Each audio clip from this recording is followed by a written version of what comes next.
Welcome to the Jagged Mood podcast. My name is Dr. Paul Hamilton. I'm here with Professor Hunter Reeve, and we are going to be discussing Kurt Cobain's heart-shaped box. Do you want to just say hello to the viewers or to the listeners? Yeah, certainly. My name is Hunter Reeve. I think Paul and I will call each other Hunter and Paul, even Yes. though we're professional educators. Don't need to. Yeah. Yeah, and yeah.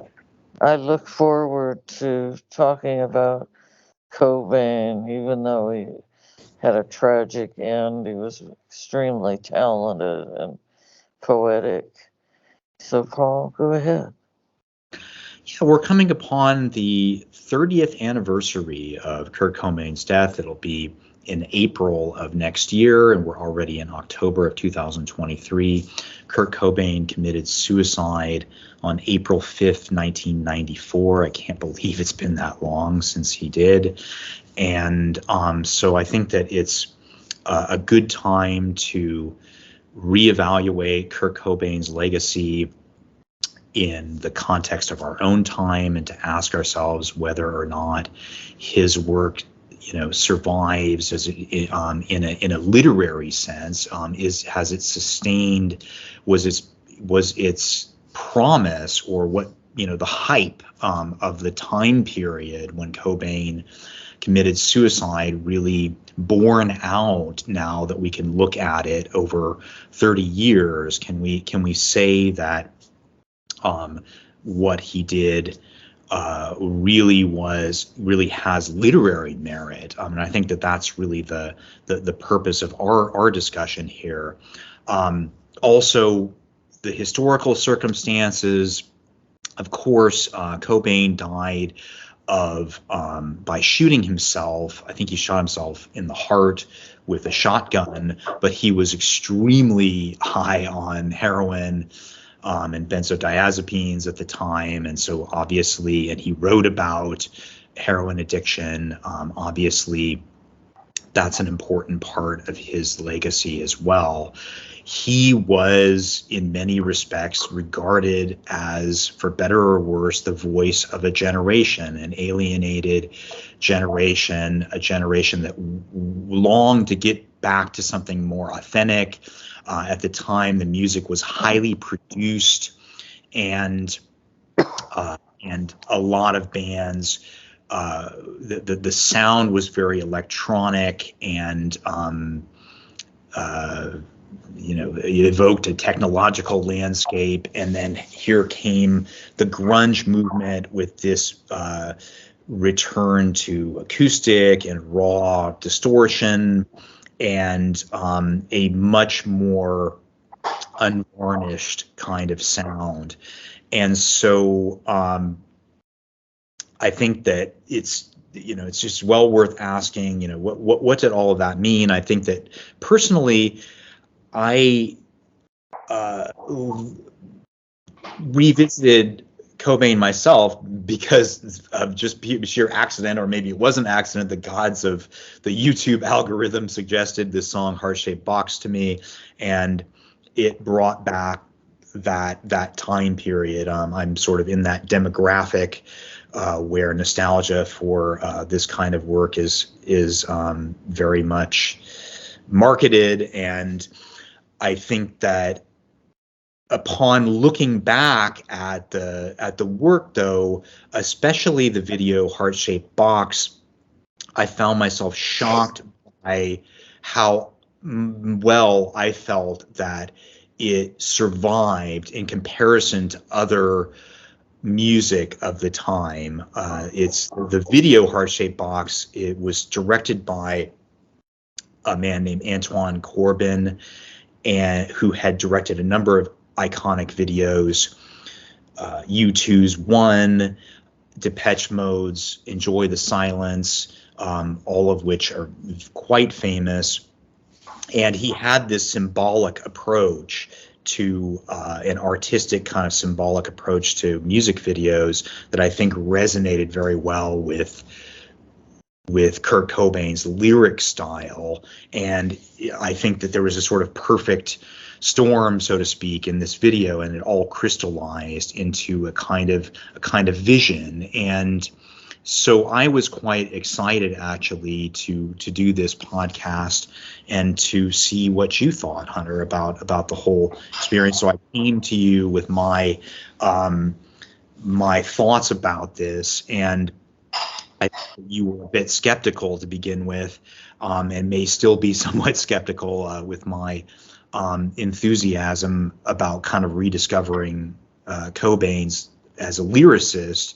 But I think that our video, I'll be interested to hear what you have to say now. I think our video, our podcast has a lot to say, and I think that I was surprised and shocked at how relatively impoverished the analysis was on Heart-Shaped Box and some of the other related songs and the video. And so I think that we have something to contribute. What do you think, just in opening? And of course, I hadn't even mentioned the fentanyl, the rise in fentanyl overdoses. Of course, fentanyl was not even known at when Cobain committed suicide. When Cobain committed suicide. Now, last year there were more than 70,000 fentanyl overdoses alone. Not to mention heroin. So the context of heroin addiction that really was so important to Cobain's suicide has certainly not gone away, and in fact it's all gotten much worse. But I wonder what your kind of opening reflections are. Well, you're right, Paul. At first I was a little skeptical, and I think I was because I've had several overdoses, ODs, if you will, in my family, and one died. My nephew died of an OD at 22. He was a very talented poet, and I think I shied away from it, but I found it was very relevant. Cobain was very relevant.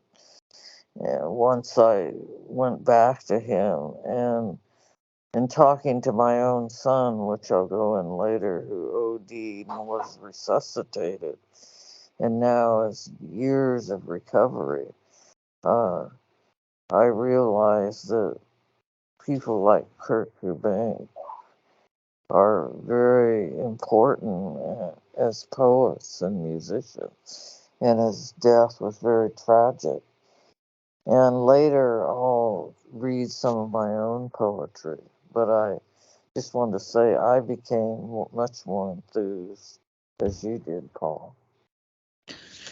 Yeah, I mean, and I have to say that, for 30 years, and the Cobain supporters won't really like to hear this, but for 30 years, I had dismissed Cobain as talented, but essentially he seemed to me like self-indulgent, attention-seeking, self-pitying, and I had kind of gotten over that feeling of teenage angst and sort of self-aggrandizement, and I felt that this was just not going anywhere, and that the lyrics did not really, that the songs really were good for the mood of the time, but really didn't have anything that went beyond that. But when I reconsidered his work recently, especially looking at that video "Heart-Shaped Box" by the Antoine Corbin video, I changed my mind. I thought there's something very significant going on. He's not just a songwriter; he's a poet, and has a very clear vision. Even though he seems to be, he's undergoing drug addiction and drug abuse, and enmeshed in all of those feelings of self-pity and the annoying qualities that go along with that there was also something much more profound there, that he was reporting on his own disintegration in a way that was both uncanny but also surprisingly balanced as an artist, that he had a kind of true north when it came to his artistic vision, and that he articulated that. So that was my impression a second time. But perhaps and the vision of and the other thing is just that his spectacular suicide impacted me personally at the time. And again, it seemed to me that, at the time, just, depressing, tragic, but also I was angry at him, because he was, maybe he didn't want to be, but he was the voice of a generation, and that he would just at the top of his career just end it all with this spectacular suicide. It just seemed to me so just almost like a fuck you to his audience, essentially, the people that he brought with him, and also an invitation to copycats to join him in his self-indulgence and self-pity, even if he did. So I was angry at him, I think, and dismissive, but I think that, in the retrospect and hindsight of 30 years, it seems to me that there's something more there, much more to explore in his work, that here's an original voice, and so I want to explore some of this from the video, and some of this from his own the lyrics. And I wonder what your thoughts were. Again, you were skeptical, and I think rightly so. And what your additional, so you have to get through some of this detritus in order to talk about the work itself.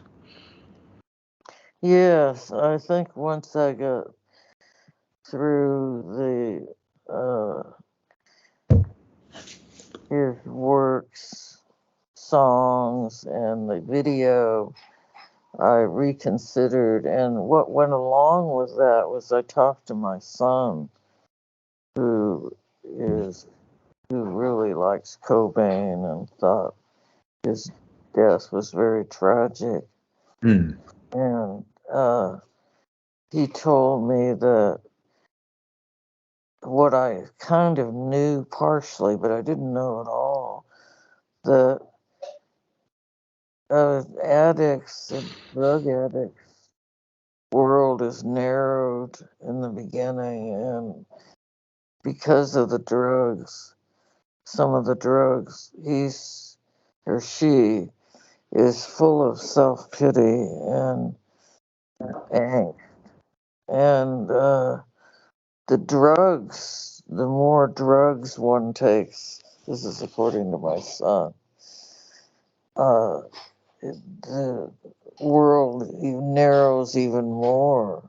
And that contributed to my son's nearly dying. I mean, his heart did stop. He OD'd and then was resuscitated. Yeah. So that I became more objective and more interested in Cobain through memories of my own family and my own son. So that's my second take on Cobain. Yeah, and your son has now been 9 years sober. Am I right? Right, right, Yeah. So he's made a full recovery and passed through that crisis that right. claimed Cobain's life. Yes, and I might say that I myself, about a decade ago, went through terrible grief of the death of my lover when she was young, and that I wrote poetry and about this, and it was very depressed, and I got help from therapists and other people, and I was able to pull out of it, but I didn't have the added problem of drugs, which again perhaps narrows one's scope. Right, Uh, right. And yeah, yeah. And so you were able to find a way through that crisis, and I think that's important. It's easy to kind of be dismissive, I suppose, after the fact, but when a person is enmeshed in a crisis like that, it becomes all consuming. And yes, yeah, and you were talking about how. So I think that brings us very well, nicely into the discussion of heart-shaped box. uh, Obviously, one of Kurt Cobain's most famous songs, but I think that the symbol of the box, being locked into in a box, has many symbolic layers, but certainly the image of confinement and being trapped, and as you talked about, your life narrowing, uh, maybe because you're already enmeshed in emotional problems, but that the heroin addiction further narrows your life to one thing, getting the drug and taking the drug and recovering, when you're hungover from the sickness of and withdrawal. So it has this tendency to kind of focus and simplify your life, and I think you see that in a way. In Heart-Shaped Box, of course, is about, at least as Cobain recounts, his relationship with Courtney Love, and on that level, you can say that the box is obviously a symbol for her vagina. I've been locked inside your heart-shaped box for weeks. But apparently, it also was a chocolate, a box of chocolates as well. There was a literal heart-shaped box of chocolates that Courtney had given him, and so it is literally that. I've been drawn into your magnet tar pit trap. I wish I could eat your cancer when you turn black. And the heart-shaped box, of course, a coffin as well. And the magnet tar pit trap would be the black tar heroin, of course, that he is drawn into.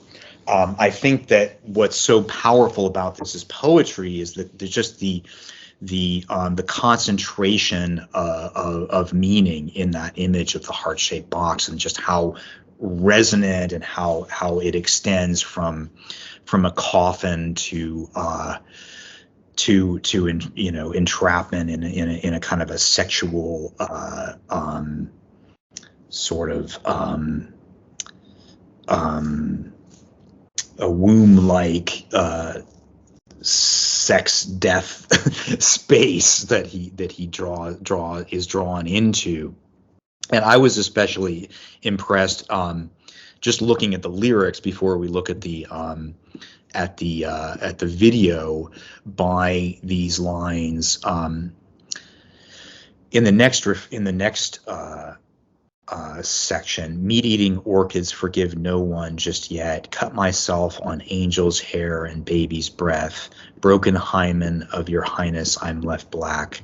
Throw down your umbilical noose so I can climb right back. That to me is quite the thrilling line. Throw down your umbilical noose so I can climb right back. It's very concentrated and focuses that, that imagery of returning to the womb and death at the same time, and what is heroin addiction in the way that Cobain depicts it. We'll talk about later in the video, as a womb-like space, a space of safety where you can feel like you climbed back into the womb.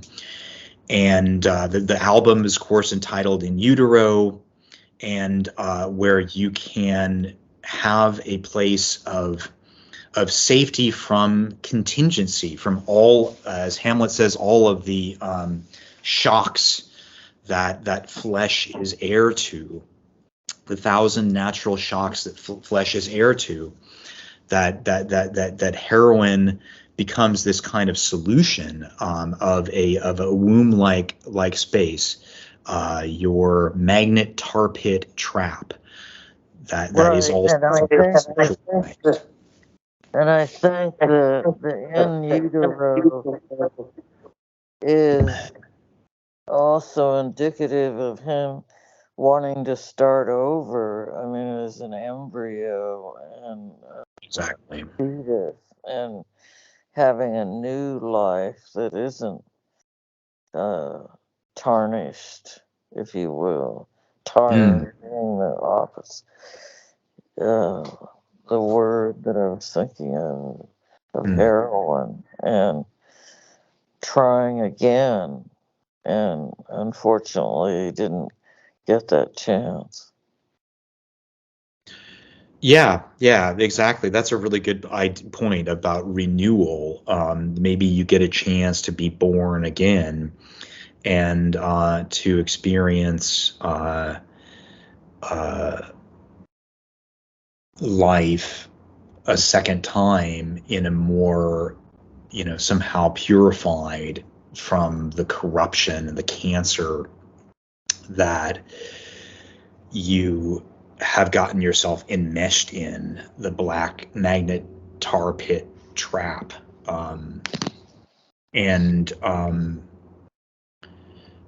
So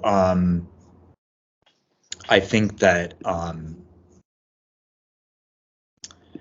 all of that imagery naturally connects us to the video, the Antoine Corbin video, the heart-shaped box video, which also, incidentally, as Corbin has said, was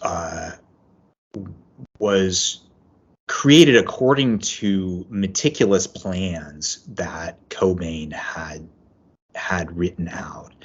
And so it's really the video, he gives Cobain a huge amount of credit, and I think he deserves it. So I think that we can safely say that this is Cobain's vision that is obviously interpreted by Antoine Corbin, who already has a sensitivity to the kind of poetic visions that Cobain had.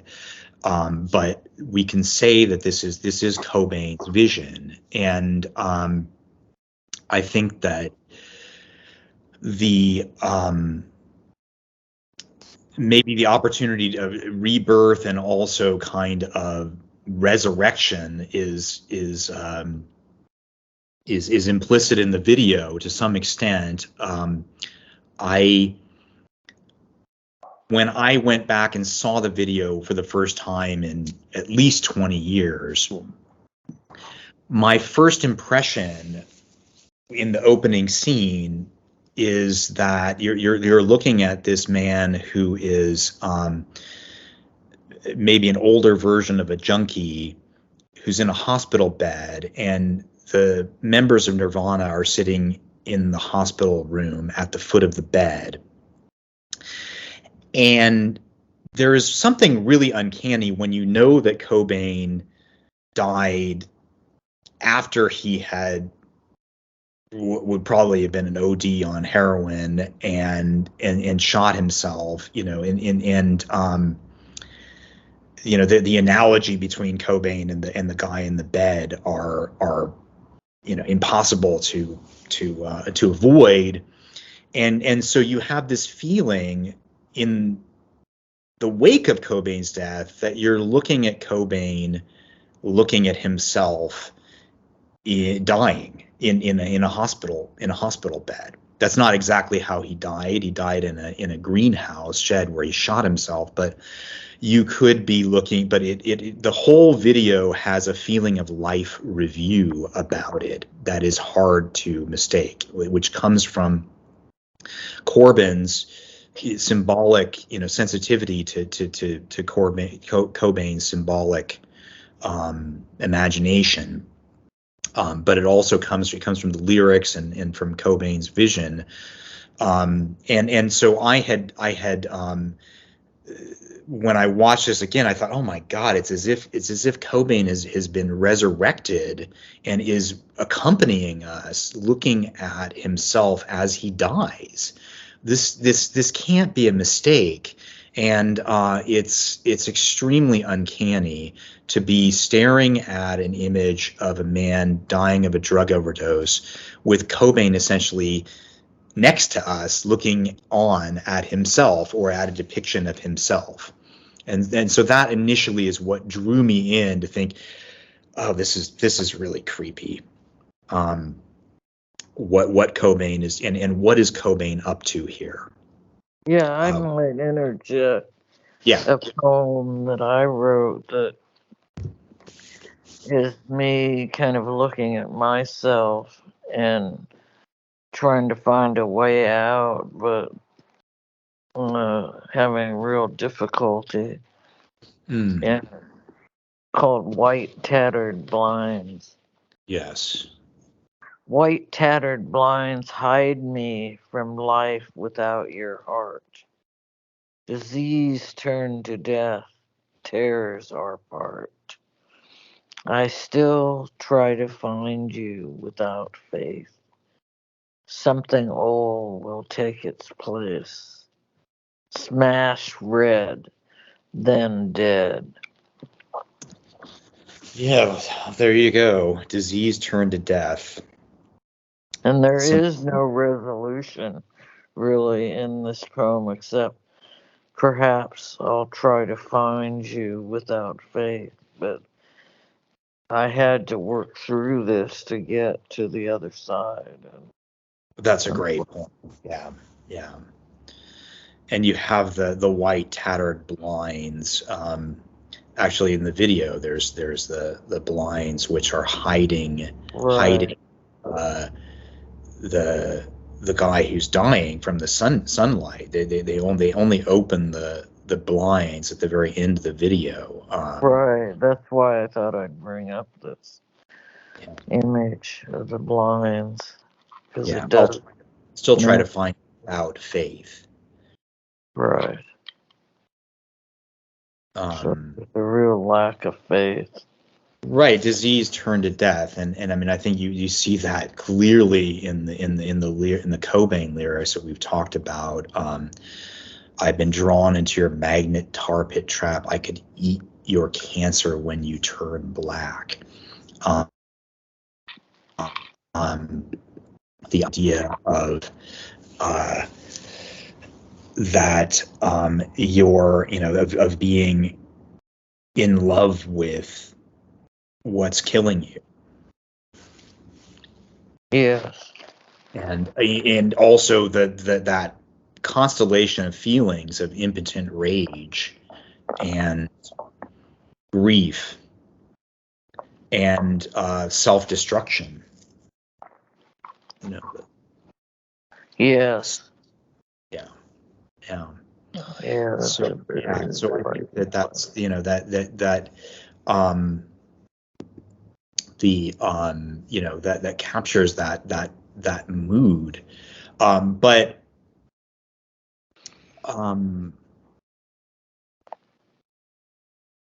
we'll talk about how you find a way through those emotions. I think that and in the heart-shaped box, it's all about being trapped, and the only way out is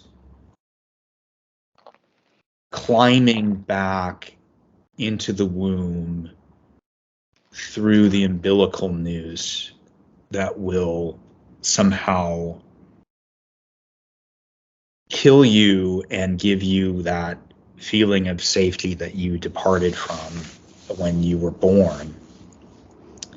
And the noose, in a way, is a negative symbol, though, too, that it might kill you to go back there.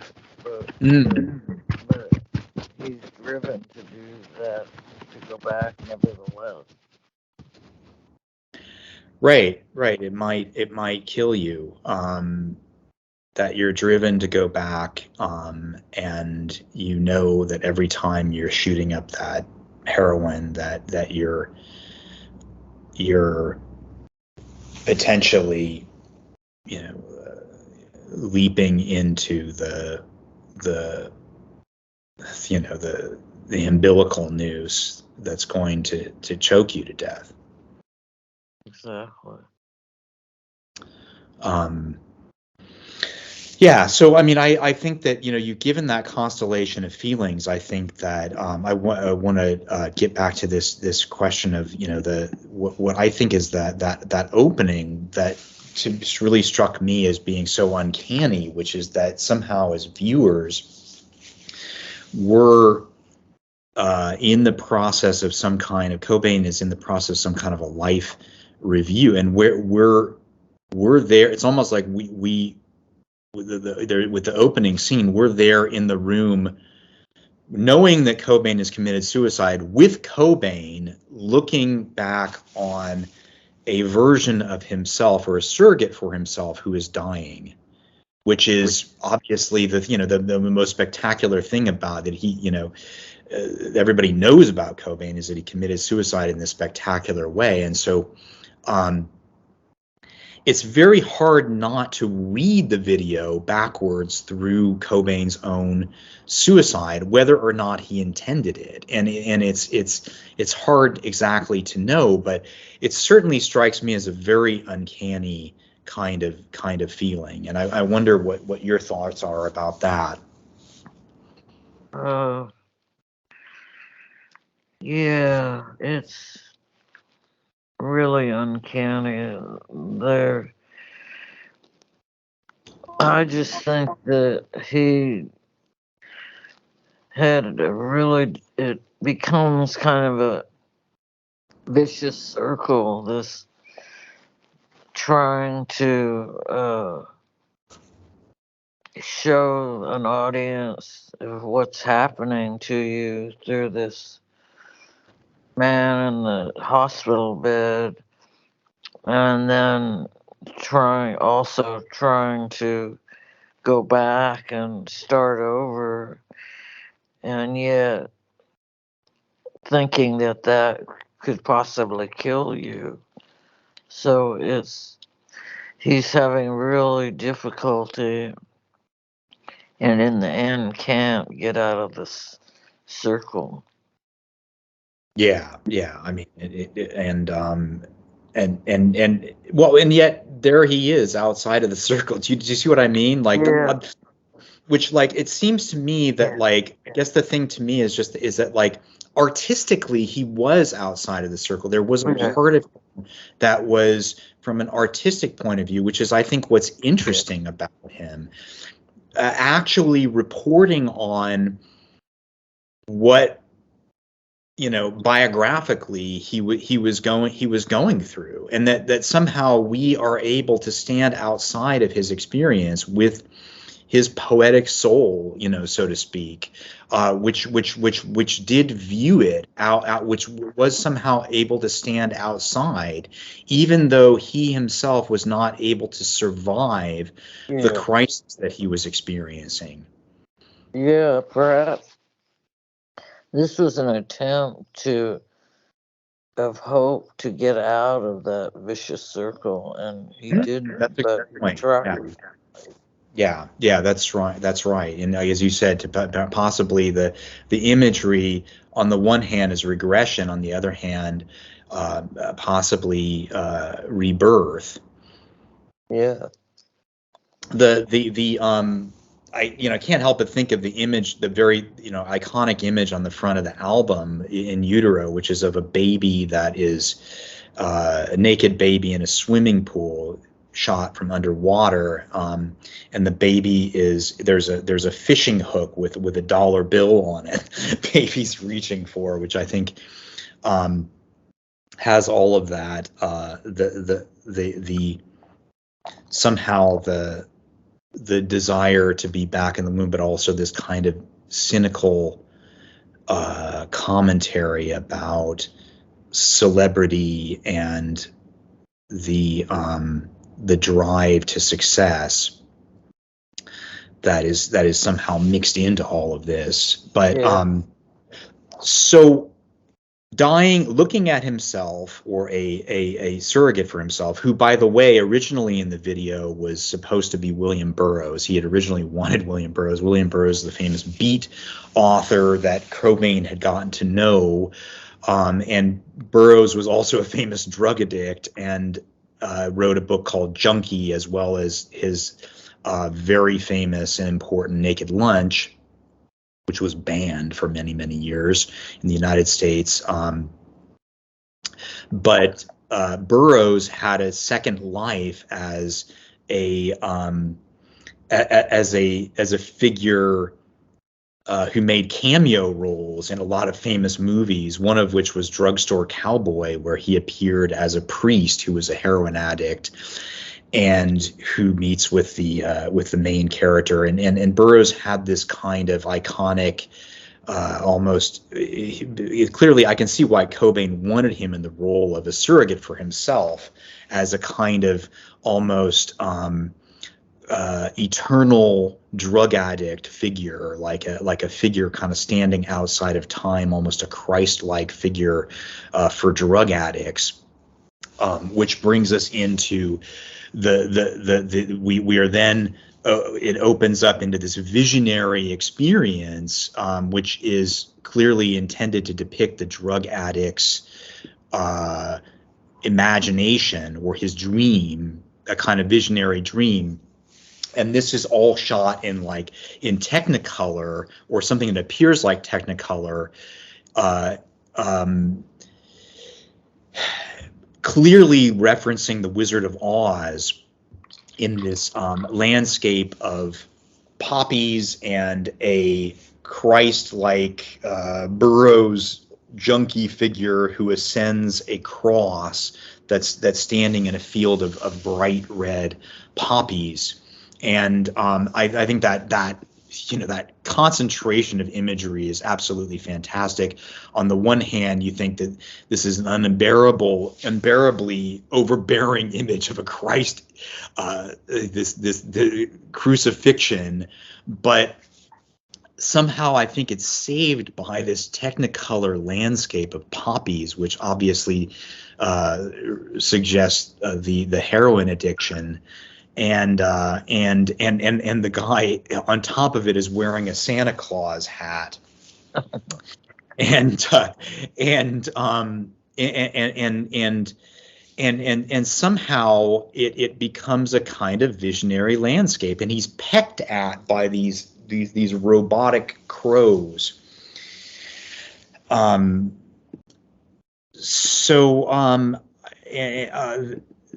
I think that this Technicolor landscape is quite eerie and menacing, and I think that maybe the part that redeems it is that Technicolor Wizard of Oz kind of sort of alluring and over the top, but also somehow menacing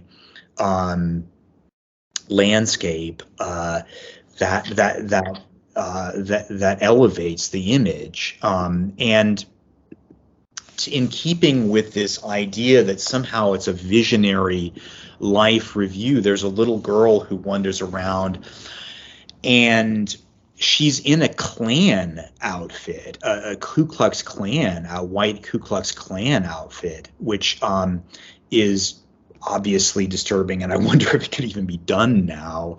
But I think evoking this idea of innocence that is somehow tainted, even though she's not aware of it. And as the video progresses, there's this gnarled oak tree, and hanging from the gnarled oak tree are all these fetuses. We had talked about, so instead of fruit, we have these fetuses, which and the little girl is leaping up towards the fetuses, incredibly creepy. But I think that it's also incredibly effective, and I think kind of visionary. This idea, and indirectly connects to the song of, throw down your umbilical noose, and so that I can climb right back. Which is, that the little girl reaching up towards the fetuses, on some sense overbearing, but I think it's actually quite powerful. Instead of fruit, you have the heroin landscape, the heroin infused landscape. Instead of producing something fruitful, produces these fetuses that are obviously never going to grow. That the little girl is reaching up towards, the way that you kind of reach up to grab a fruit that you can't that's unobtainable. And so it's like this instead of progression, you have this extraordinarily disturbing and I think kind of visionary image of regression. That it's the gnarled tree that's growing embryos on umbilical cords. Incredibly disturbing. What do you think about that? I think it is very disturbing, and it's frantic and kind of desperate. Really trying to hang on to something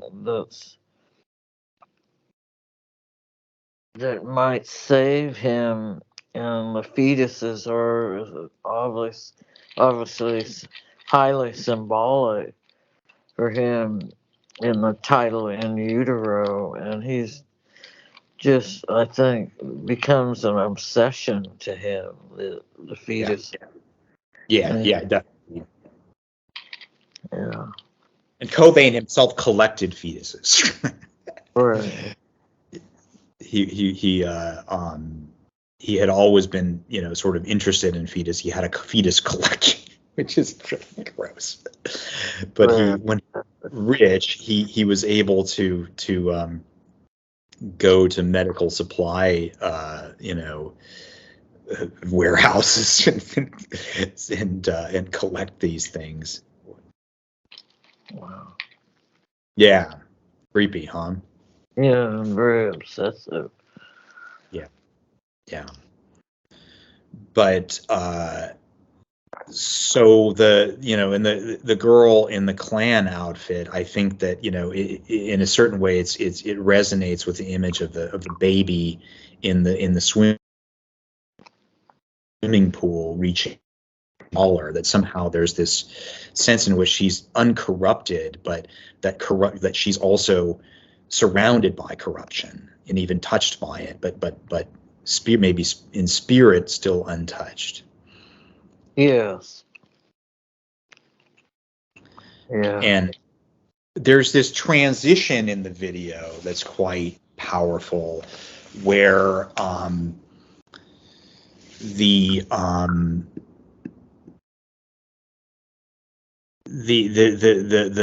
Klan hat blows off the little girl, and lands in a pool of blood near in the field of poppies, lands in a puddle of blood.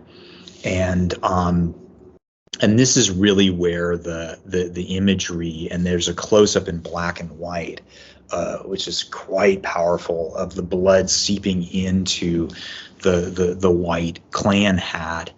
And then they appear in the hospital room with the little girl, and the Klan outfit has now become black.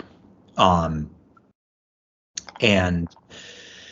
the band members have also disappeared, and the little girl is just sitting there at the foot of the bed, and she's wearing black. And I think that here it's almost as if she's a kind of a priest or something, in some kind of a hieratic function, sort of. And of course, it's impossible not to be reminded that Cobain's, I keep getting Antoine Corbijn and Kurt Cobain, Antoine Corbijn and Kurt Cobain mixed up, but that Cobain's daughter at the time was, I think, 2.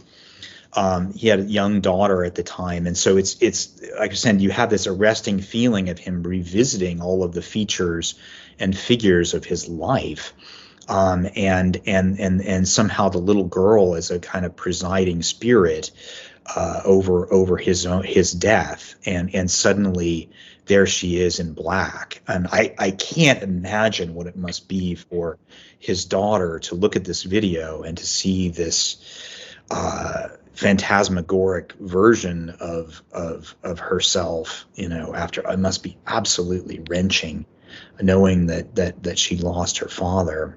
I can't imagine it, but there she is in black, at the foot of his bed, suggesting that he has passed away. And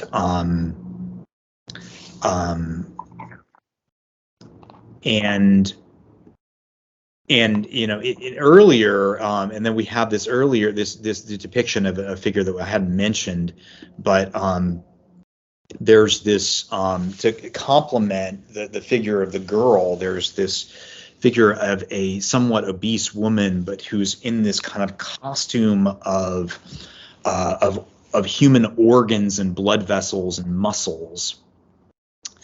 And depicting, I think that she's sort of the Mother Earth figure, depicting the flesh and the claim. She's got wings as well. The claims of the blood vessels and the flesh that we can't, that you have to extricate yourself from if you're going to leave life. And earlier in the video, she's depicted as sort of running towards, I think, one of the trees, sort of, with her arms outstretched as if she's going to hug you, and with all of these sort of blood vessels hanging down and these black wings. And now, after the death, she appears in a tableau with all of the gnarled oak trees, as if we're leaving her behind. But I think that's a wonderful image of, it's a very strange image and kind of sort of comical, ironic, disturbing at the same time, of the hold that life has on us, of life, and how, what did Cleopatra say in Shakespeare's Antony and Cleopatra? This knot intrinsicate, the knot of the mortal knot intrinsicate, that life is sort of this knot that is holding on to us, and he is somehow releasing himself from this, or has released himself from this.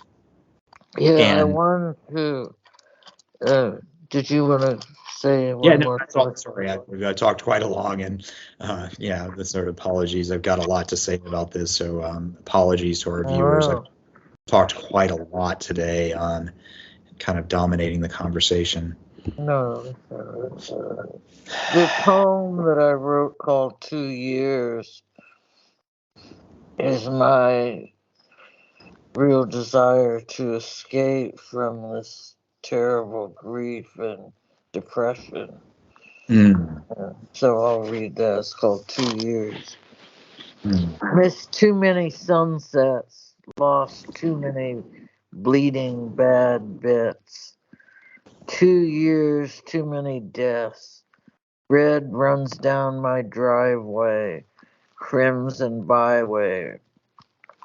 Don't know blank ending, it matters no more. Can't even the score. Get back this green life, whatever strange strife. Whoever goes next to the other side, I'll try the alive. Missed too many sunsets, lost bleeding bat bets. So this is my attempt to get some life and creativity back in my life. Right. I mean, and I think that image, red runs down my driveway, crimson byway, the river of blood is very resonant with the video and the song. Yeah. And the sort of that these crises in life where it just seems a deluge of life can seem like a deluge of violence and death, and at some point you're completely saturated by it and overwhelmed, and there's a resignation. It matters no more, that sense of just and I mean, I think that this is what heroin addiction is a solution to, in a it's obviously it's not a solution, but what it purports to be a solution to, that to enter into a womb-like state, because this is the absolute vulnerable. I mean, in your poem, it's like the absolute vulnerability, the thousand natural shocks that flesh is heir to. I mean, this is the pure encounter with the violence of life and the degradation of life, and the heroin, at least initially, promises this womb-like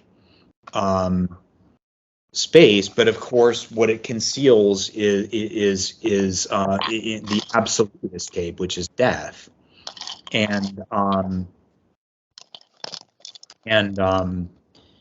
we see that in that scene, and I hadn't even noticed this, but in looking back over the video again, there's this scene of Cobain himself after there's a brief scene of Cobain himself after the image of the sort of Earth Mother in the tableau of trees, surrounded by poppies. Him sort of like prone and surrounded by poppies. That's in about 3:16 of the director's cut, and suggesting his own identification with the figure who is dying. And there somehow we see the little girl once again in the Klan uniform, in a tableau against the empty cross. The guy has departed, and of course the video with a refrain, and then we're back in the hospital room, and one of the band members throws the curtains open, and the sunlight pours in.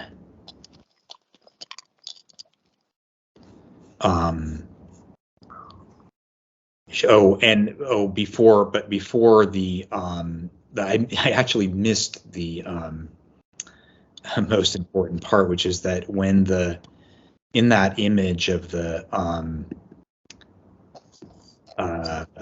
close up of the bloody pool, there's another close up that shows that the bag of blood that has been sort of like some kind of a what we assumed was some kind of a blood transfusion that the prostrate drug addict was getting. Suddenly we see that there is a fetus inside of it. Suggests that his, the umbilical noose has swallowed him, and he has returned to the womb. It's a very creepy image of a close-up of a fetus right inside of the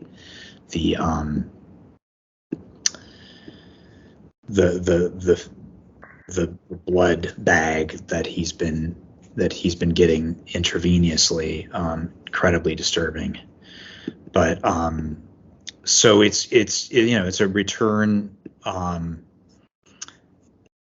to the womb, and I think that I think that it's this Technicolor kind of visionary journey, but I feel as if what disturbs me in retrospect is not just the power of the video itself, but the feeling that I've taken this journey with Cobain's spirit, essentially. I mean, and what is poetry essentially, but our spirit kind of put into language, and that his song itself is a kind of out-of-body experience, that he was able to report and communicate this kind of life review. And in looking at and I'm sure that I'm not the only one that has had this reflection, but I think that when you look at the other songs, it feels as if in all of these songs that they're a kind of suicide note collectively, but this song combined with the video is, perhaps the most unique and strange suicide note that's ever been written. And because he somehow accompanies the viewer through this life review, and this symbolic landscape, which is also a very personal landscape that he revisits before his death of a heroin overdose and a gunshot wound. I find it all incredibly disturbing, and I don't exactly know what to make sense of. I don't want to aggrandize this, but at the same time, it's still quite disturbing 30 years later, and still very uncanny 30 years later. Right. I think that Cobain attempted so aptly in this video to save himself in a sense, but heroin was so addictive, and his life had narrowed that he, not in creativity, I mean, he was very creative, but he couldn't see outward enough to survive, and he committed suicide.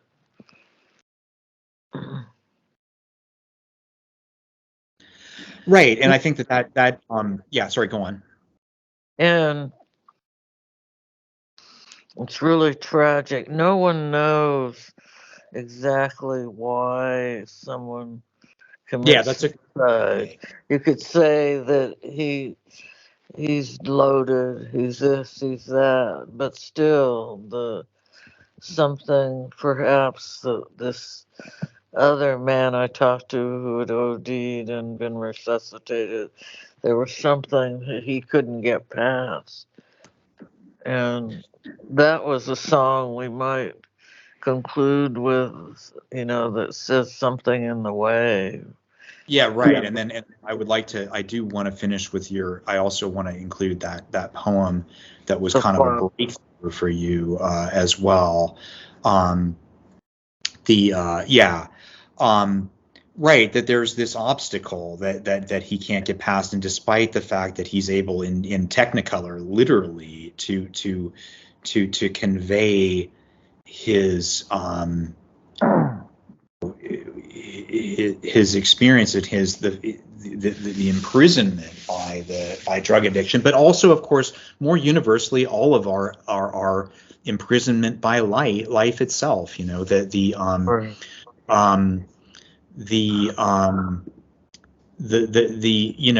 If nothing else, even if our life was perfect, just the fact that we're all imprisoned in flesh. The Richard II says, as if this flesh which walls about our life were brass impregnable. It's not brass impregnable. We are prone to all of the 1,000 natural shocks that flesh is heir to, all of contingency. Anything can happen. Muriel Rukeyser's famous line, "Whatever can happen to a wall will happen to this wall."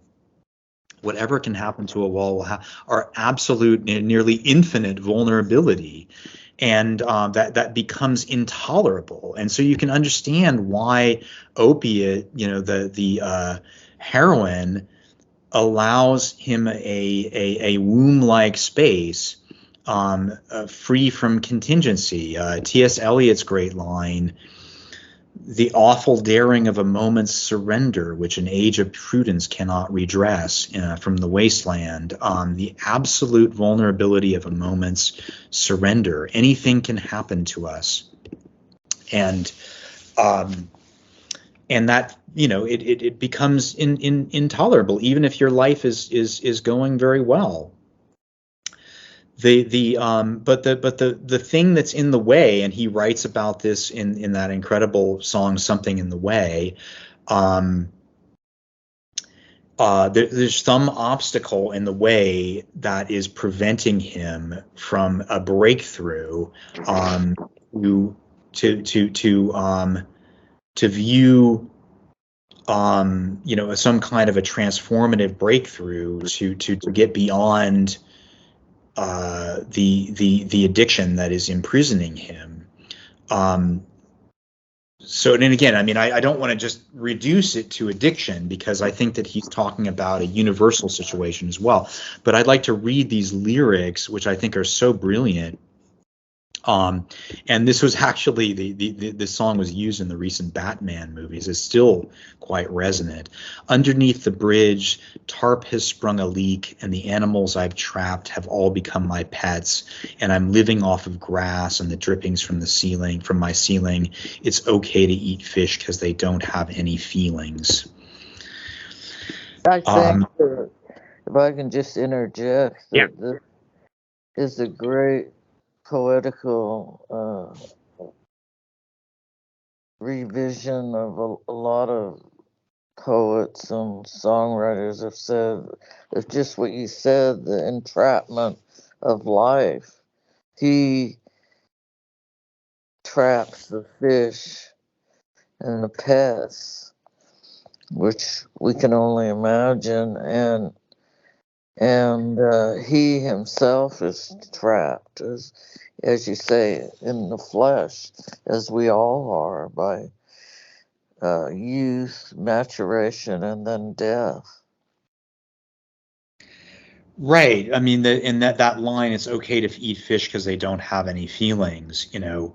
Of course, when you frame something that way and you say they don't have any feelings, you're actually evoking the opposite. It makes you think of the opposite. Do have feelings.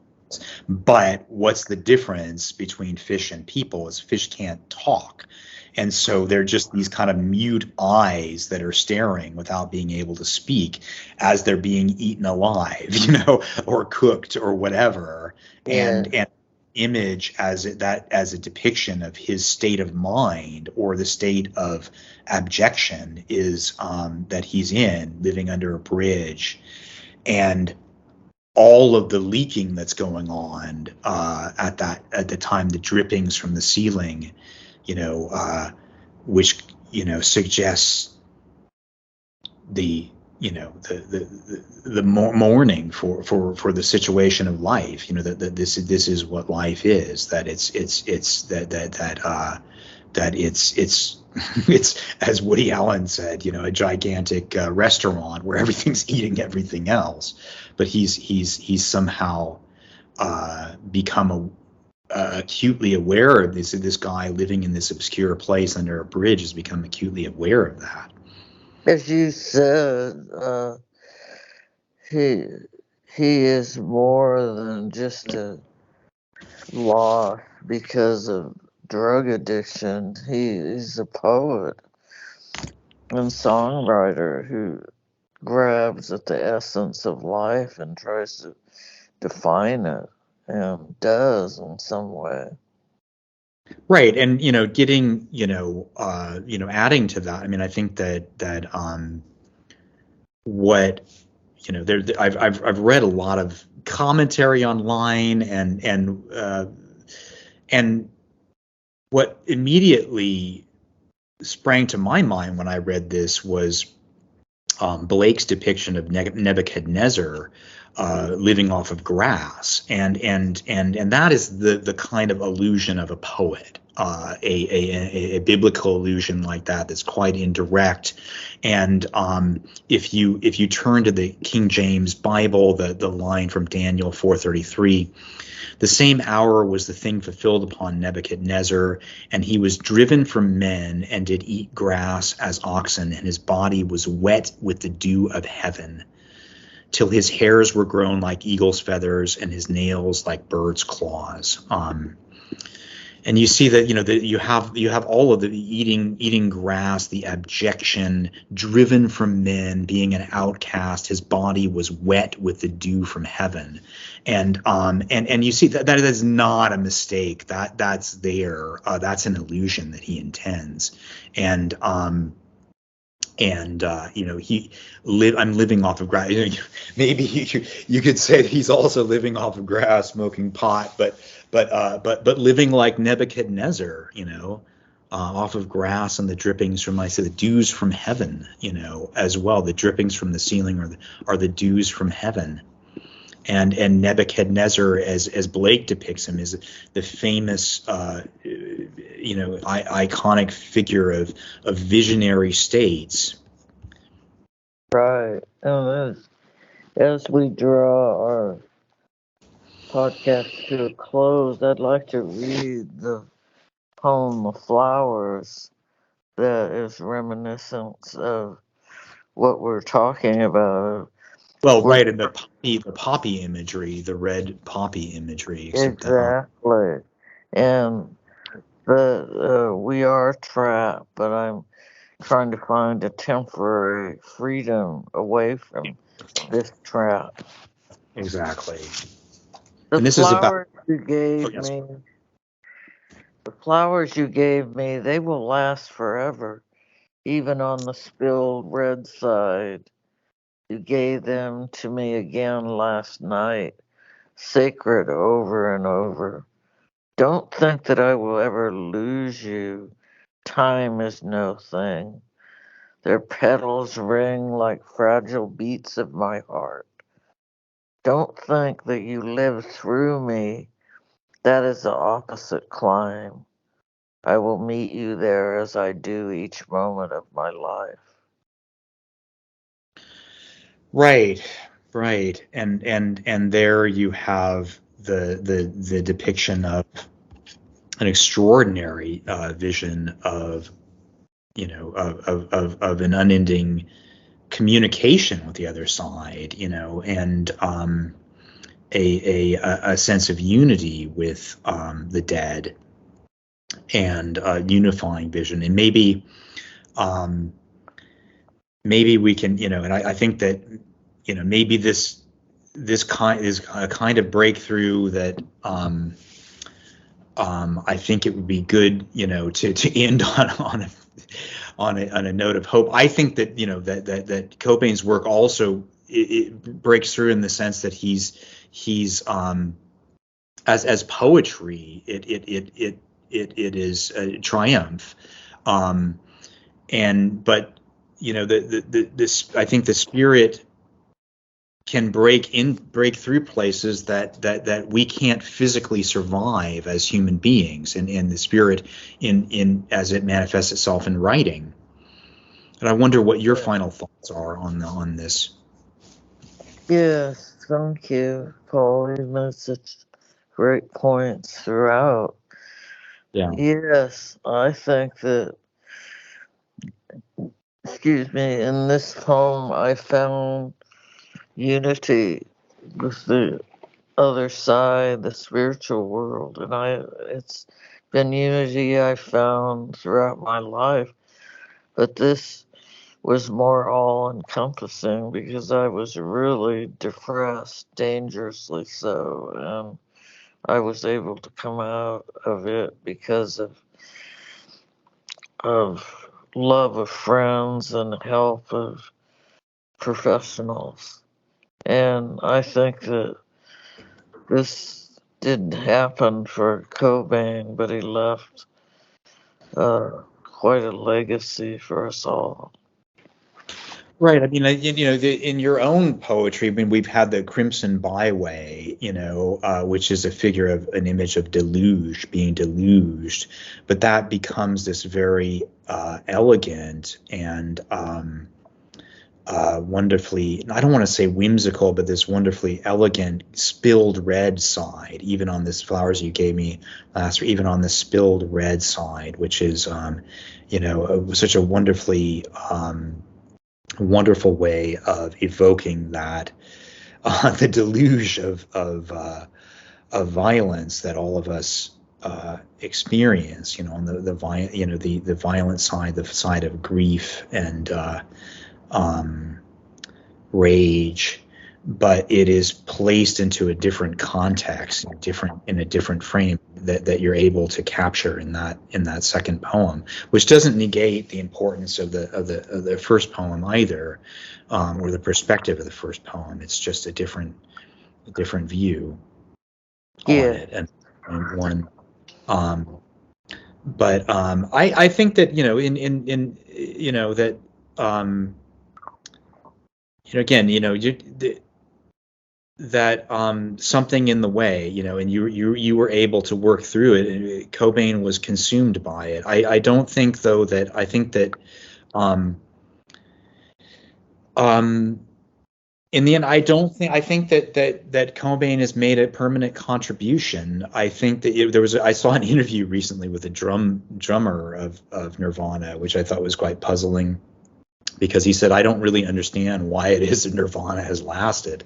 Then I think that if he doesn't understand, I think that he never really understood Cobain's song lyrics or the durability of the language in them. And I think that may be also something that a lot of people miss when they when it comes to the song lyrics, when it comes to the music, because there's been a lot of podcasts and videos analyzing the music, and yes, that's an important feature of it. But first and foremost, I think that Cobain was a poet, and I think that his language is quite durable and quite striking, much more so than I realized in 1994 when he died. And so I think that it's paying him this tribute, and hopefully we've also framed some of the issues here with respect to drug addiction and suicide, huge huge issues that we're not going to solve today, but I think that that we can at least see that despite these things, the poetry survives, and I think that the hero of this podcast is the poetic soul, which I'll call them poetic soul, which maybe sounds naive in this time, but I think it's quite real. Something survives. Something was in the way during his life, but something also survives his death, and I think that we are also experiencing his work along with his, oddly and uncannily enough, along with his poetic soul. Did you have any final thoughts here, Hunter?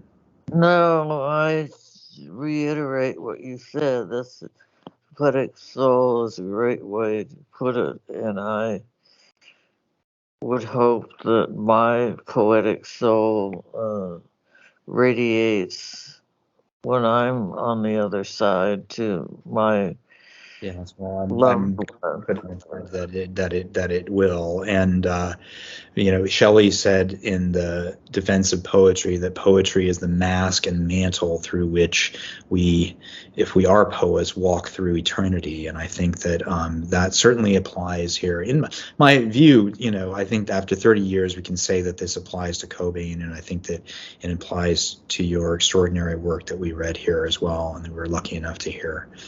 So thank you very much. And with that, we'll ask viewers to write or to comment and subscribe, and we'd be anxious to hear from you. And if you have want to weigh in, if there's Cobain fans who have more research and knowledge about Cobain, we're experts on poetry, but not on Nirvana. I'd love to hear all of your comments, and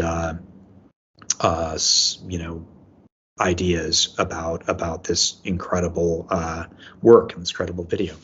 Thank you guys very much, and that is the Jagged Mood podcast for this week, and we'll look forward to speaking to you next time.